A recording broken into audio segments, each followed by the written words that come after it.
T20 ప్రపంచ cup final మ్యాచ్లో team India pacer Harshdeep Singh New Zealand batsmen Daryl మిచెల్పై బాల్ విసిరాడు.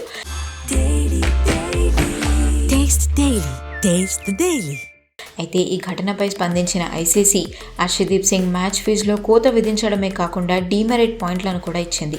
ఈ విషయంపై స్పందించిన team India head coach Gautam Gambhir Harshdeep సింగ్కు సపోర్ట్ చేశారు.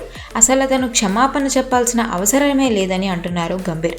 దేశం తరపున ఆడేటప్పుడు దూకుడుండాలి. వరుసగా 2 సిక్సర్లు చూసిన తర్వాత ఏ బౌలర్ అయినా అసహనానికి గురవ్వడం సహజం. బాల్ని విసిరితే తప్పేంటి? నా ప్లేయర్స్ నుండి నేను ఇలాంటి దూకుడునే కోరుకుంటున్నానని గంభీర్ చెప్పుకొచ్చాడు. గ్రౌండ్లోకి దిగాక ఎవ్వరు స్నేహితులుగా ఉండరని, కేవలం దేశం కోసం మాత్రమే ఆడతామని ఆయన పేర్కొన్నారు.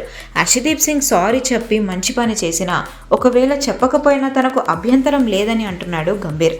అంతేకాకుండా తను డగౌట్లో ఎప్పుడు సీరియస్గా ఉండడంపై వస్తున్న విమర్శలకు కూడా గంభీర్ స్ట్రాంగ్ కౌంటర్ ఇచ్చారు. టీమిండియాపై కోట్లాది మంది అంచనాలుంటాయి. అటువంటప్పుడు కోచ్గా నేను నవ్వుతూ కూర్చోలేను. ఇక్కడ ఓటమి అనేది ఒక ఆప్షన్ కాకూడదు. క్రికెట్ అనేది షేర్ మార్కెట్ కాదు. కష్టపడిన ఫలితం వస్తుందని గ్యారంటీ ఉండదు.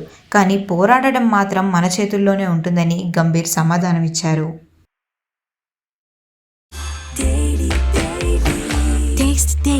Taste the Daily.